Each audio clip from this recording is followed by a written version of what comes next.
حالا امروز اومدیم که گوشت رو تو پیاز تفت بدیم و میخوایم خورش درست کنیم.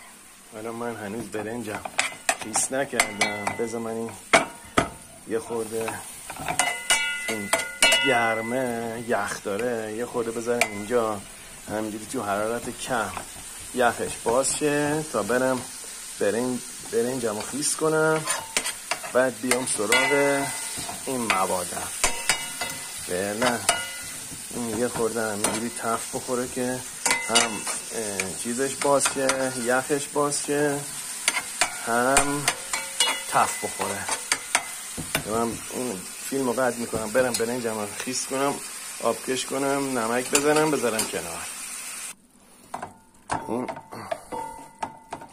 چی اسمش؟ این پیازا تفت خورد، هنوز یخ باز نشده. من میخوام چیکار کنم؟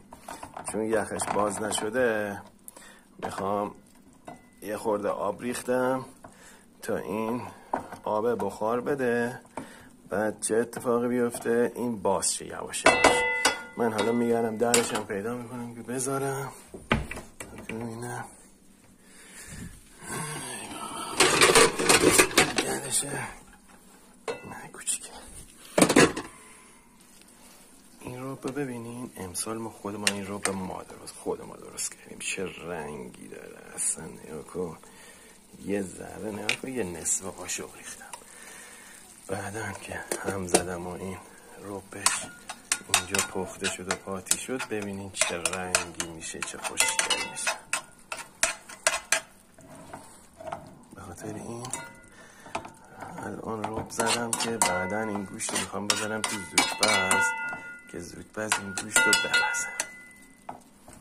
فعلا رب زدم که یکم خوش رنگ بشه، درش بذارم که این گوشت نگاه کنید یواش یواش داره باز میشه که یخش هم باز شه، همزمان تفتم بخوره، همه اتفاقا براش بیفته.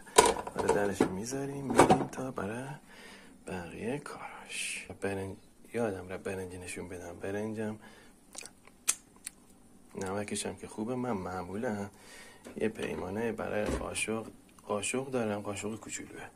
2 تا توی 4 تا پیمانه برنج، 2 تا قاشق مرباخوری. الان بهتون نشون میدم، نکنین این قاشقو.